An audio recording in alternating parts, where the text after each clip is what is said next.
বেঁচে গেছি না, আল্লাহ বাঁচাই দিছে না, এরকম গাড়ি আরও অনেক করতে পারবো ইনশাল্লাহ। যারা খুশি হয়েছেন, যারা আমাকে নিয়ে ট্রোল করছেন, তাদের জন্য শুভকামনা। আপনাদের জন্য আমি আরও বেশি স্ট্রং হচ্ছে, না আমার প্রেম বেড়ে যাচ্ছে, এছাড়াও আমার ইনকামও বেড়ে যাচ্ছে আলহামদুলিল্লাহ। কোন নজর দিচ্ছেন না, দেন। আল্লাহর মায়ের দুনিয়ার বাইর, কতদিন মানুষের খারাপ চাইবেন, খারাপ করবেন, খারাপ বলবেন। আল্লাহর মায়ের দুনিয়ার বাইর। বাংলাদেশে অনেক মেয়েরা আছে, আপুরা আছে যারা কার ড্রাইভ করতে পারে, হয়তোবা তারা ভিডিও করে না, অ্যান্ড আমি ভিডিও করি, এটুকুই তফাৎ। বিগত 2 থেকে 2.5 বছর ধরে আমি কিন্তু কার ব্লগিং করছি। অনেকের বাইকের প্রতি ইমোশন থাকে, আমার কারের প্রতি ইমোশন হয়ে গেছে আর কি। আমার হাজব্যান্ড বাইকের প্রতি ইমোশন, কারণ সে এক সময় বাইক স্টান্ট করতো।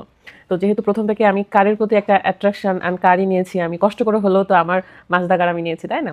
তো বিষয় হলো, অনেকেই বলতেছেন আপু যারা খারাপ ভিডিও বানাচ্ছে, ট্রোল করতেছে, অনেকে দেখছি কার্টুন বানায় বানায় ভিডিও করতেছে, মানে এই এত বড় অ্যাক্সিডেন্টটাকে ঘিরে আপনারা যে যেমন করে পারতেছেন ভিডিও করে টাকা কামাই করতেছেন, ওকে ফাইন করেন, সমস্যা নাই। আমার মতন মেয়ে ফাইট করে আমার ভাগ্য পরিবর্তন করেছি, আমি পরিশ্রম করে আমার ভাগ্য পরিবর্তন করেছি। এখন পর্যন্ত স্টিল নাও স্ট্রং হয়ে আছি। আমার এত বড় একটা অ্যাক্সিডেন্ট হয়েছে, আমি সব জায়গায় ক্ষতিপূরণ দিয়ে স্টিল নাও স্ট্রং হয়ে আছি। আমার কার গ্যারেজে পড়ে আছে, অ্যান্ড এটাকে রিপেয়ার করতে হবে।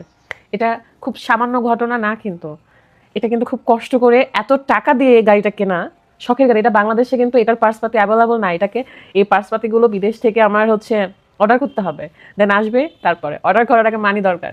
তো এত বড় বুকের পাটা কয়জনের আছে একটু দেখান আমাকে। মেয়ে মানুষ হয়ে, ছেলে মানুষের কথা বাদ দিলাম, কোটি কোটি টাকার ঘরের ছেলে মেয়েদের কথা বাদ দিলাম, আমার মতন মেয়ের যে নিজে পরিশ্রম করে ভাগ্য পরিবর্তন করেছে, যে নিজে নিজে কষ্ট করে এই জায়গায় আসছে, সব তৈরি করছি, সব ইচ্ছে পূরণ করতেছি, আবার ইচ্ছে ভাঙতেছে, আবার তৈরি করতেছি। এটা কি খুব সহজ? স্ট্রং কয়জন থাকতে পারে এই জায়গায়? কোনো ফ্যামিলি সাপোর্ট নাই, কোনো ফ্যামিলি সাপোর্ট নাই। ফ্যামিলি আমাকে 1 টাকাও দিবে না গাড়ি ঠিক করতে, ঠিক আছে? নিজের শখ নিজে পূরণ করছি, এখন এই নিজের শখটা যে নষ্ট হয়ে গেছে সেটাকেও রিপেয়ার আমারই করতে হবে। বিদেশ থেকেই পার্সপাতি আনাতে হবে, পার্সপাতি তো বাংলাদেশে নাই। আমি এই গাড়ি নিয়ে সব জায়গায় যাই, গ্রামে শহরে, ভাঙা রাস্তায়, কারণ আমার মনে হয় যে আমি কষ্ট করে আমার শখ পূরণ করছি, এটা আমি দাবড়ায় চালাই বেড়াবো। আমি ওই এত দামি জিনিস বলে ঘরের গ্যারেজে ঢুকায় রাখবো এরকম মেয়ে নই আমি। আমার শখের জিনিস আমি আমার সব জায়গায় আমি নিয়ে যাবো। আর আল্লাহ দিছে, আল্লাহ নিছে, আবার যদি চাই আবার দিবে। তো যারা ট্রোল করতেছেন, মজা নিতেছেন আমারে নিয়ে, নেন না, আপনাদের জন্য আল্লাহ আমার জন্য আমার পথ আরো সহজ করে দেবে।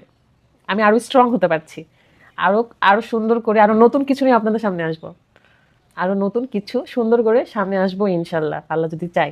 সো হ্যাঁ, একটু কষ্ট হচ্ছে, আমার একটু ধৈর্য ধরতে হচ্ছে, বাট আমি পারি, আমি অনেক স্ট্রং একটা মেয়ে। হ্যাঁ, আমি অনেক স্ট্রং একটা মেয়ে, অনেক স্ট্রং। সো আমার ফ্যামিলির সাপোর্টের প্রয়োজন নাই। আমার 100 জনের মধ্যে রাজশাহীতে 30 জনই হেটার্স আমার, আর 30 জন মাথা খারাপ করে দিচ্ছে। বাংলাদেশে আমার অনেক ভালোবাসার মানুষ, সব জায়গায় ভালোবাসার মানুষ, সব জায়গায় হেটার্সও রয়েছে, বাট সবচেয়ে বেশি হেটার্স আছে আমার রাজশাহীতে। তাদের এলাকার ছেলের বউ আমি, আমি কেন এত বড় হয়ে যাচ্ছি, আমার ক্ষতি হচ্ছে কেন, আমি রাস্তায় পড়ে থাকছি না। অপস, আল্লাহর মায়ের দুনিয়ার বাইর যারা আলহামদুলিল্লাহ পড়তেছেন, যারা হাজার হাজার ট্রোল করছেন, আপনাদেরকে আল্লাহ হেদায়েত দান করো। আল্লাহর মায়ের পৃথিবীর বাইর, আমি কখনো কারোর ক্ষতি করি নাই, কাউকে না খারাপ কথা বলি নাই। এটাকে আমি বলবো যে আল্লাহ আমাকে বাঁচাইছে, অ্যান্ড আমাকে এখান থেকে অনেক শিক্ষা অর্জন করতে পারছি, অ্যান্ড সেই শিক্ষা আপনারা বুঝতে পারবেন না যে আমি কী শিক্ষা নিতে পারছি, অ্যান্ড খুব ভালোভাবে আবার কাম ব্যাক করতে পারবো।